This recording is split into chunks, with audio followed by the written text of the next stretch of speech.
A young woman stands alone against the weight of a desert sunset, tipping her jar to water 10 massive, thirsty camels. It is an impossible task, yet she does it with a smile of pure grace. "Will you go with this man?" her family asks. Her eyes hold a quiet mix of fear and destiny. She is about to leave everything, for a man she has never even met. This is the story of the Great Covenant's next chapter. From the silence of a tomb to the joy of a wedding, witness how God orchestrated the perfect match for the son of promise, Isaac. Our journey begins in the shadows of the Cave of Machpelah. The atmosphere is heavy with ancient dust and the echoes of a legacy now resting on the shoulders of one man. Outside the tomb, Abraham stands as a silhouette against the rugged hills, his shoulders bowed by a century of journeys, his heart heavy with the weight of a love now gone to dust. Nearby, Isaac watches his father in quiet contemplation. He is no longer the boy of Mount Moriah, but a man grown, carrying the quiet sorrow of a son who has lost the one who nurtured him. As the first stars appear in the darkening sky, they stand as a quiet reminder of the promise, a covenant spoken long ago, now waiting to be fulfilled in its appointed time. Weeks later, beneath the shade of Mamre, Abraham calls for his servant. The time has come to ensure that the flame of their faith does not fade in this land, but continues exactly as God intended. "Swear to me," Abraham says, his voice steady with age and authority. "You will not take a wife for my son from among the daughters of this land, but from my own people where the promise began." Eliezer looks into his master's eyes with uncertainty. What if the woman is not willing? He asks, his voice careful and unsure, wondering if the journey ahead may fail before it even begins. Abraham answers with unwavering faith, declaring that God himself will guide the journey. His voice carries deep certainty, trusting that what lies ahead has already been prepared, exactly as God promised. The camp becomes alive with movement. Camels are loaded with treasures, garments, and gifts, each item carefully prepared for a bride who has not yet been seen, yet already chosen. The caravan sets out across the desert, leaving behind rising clouds of dust. Isaac stands watching, still and silent, as the journey begins without him and the promise moves forward. Days turn into weeks as the caravan travels across endless land. Through heat and silence, the journey is long and uncertain, yet carried forward by a promise that cannot fail. The land begins to change. Green fields and flowing water appear. In the distance, the city rises slowly, marking the place where destiny is about to unfold before their eyes. As evening falls, Eliezer stops beside a well outside the city. The air grows quiet and still, and the moment feels significant, as though something unseen is about to take place. He bows his head and begins to pray, asking God for a clear and undeniable sign. His words are humble and urgent, knowing that everything now depends on what happens next. Suddenly, a young woman appears, walking toward the well with a jar upon her shoulder. She moves with quiet grace and strength, her presence catching the light of the fading sun. She descends to the water and draws from the well with ease. Eliezer watches closely, his heart steady but expectant, wondering if this is the answer to the prayer he has just spoken. Gathering courage, Eliezer steps forward and asks for a drink.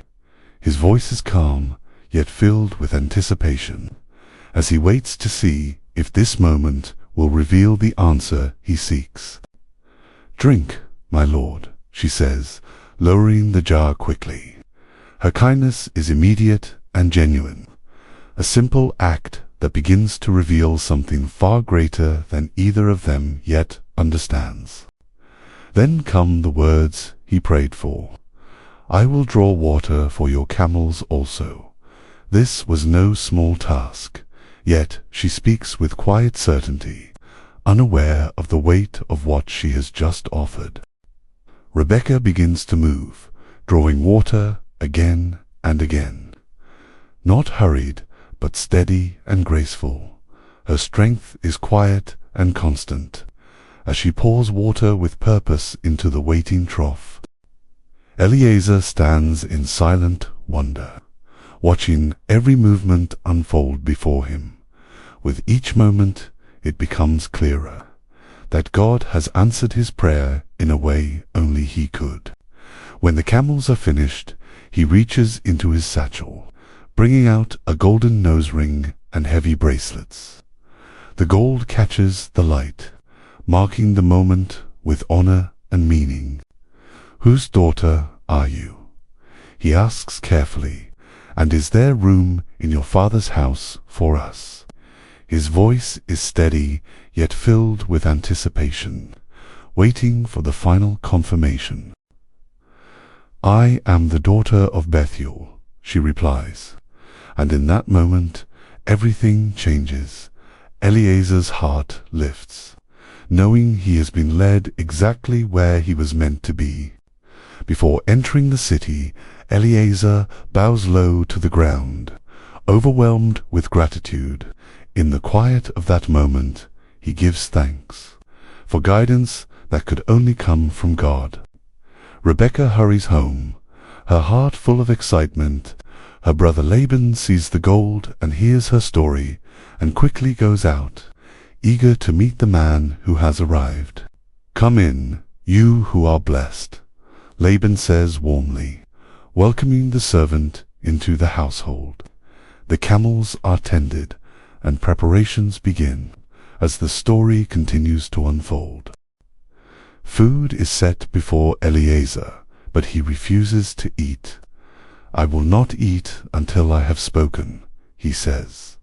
The room grows quiet, and every eye turns toward him, waiting to hear why he has come. He tells of Abraham's journey, his blessing, and the prayer at the well.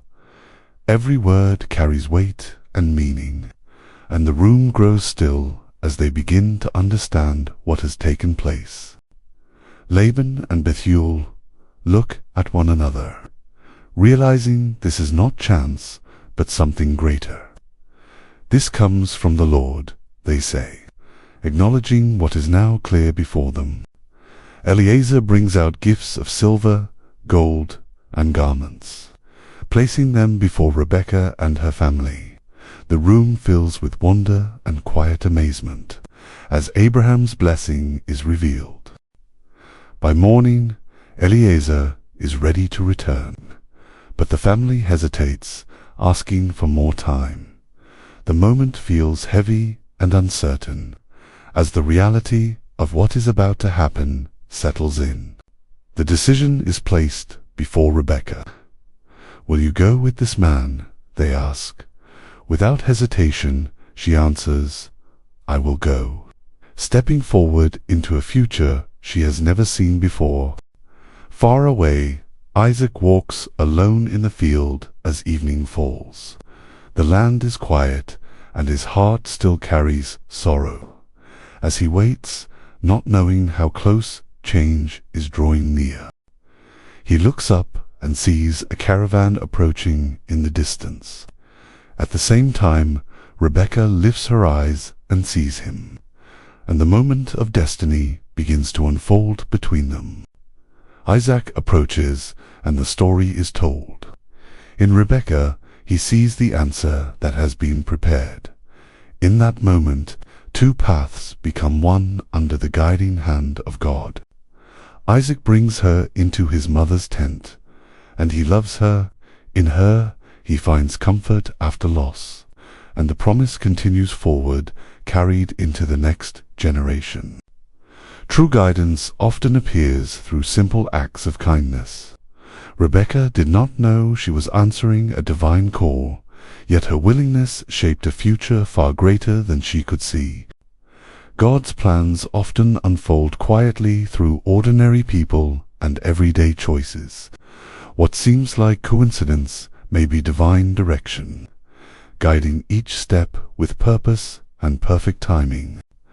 This moment began with a prayer at a well, yet it became a story of faith, obedience, and trust. Even the smallest step can lead to something far greater than we imagine. But this is not the end of the story. The promise will continue through Isaac and through his sons Jacob and Esau.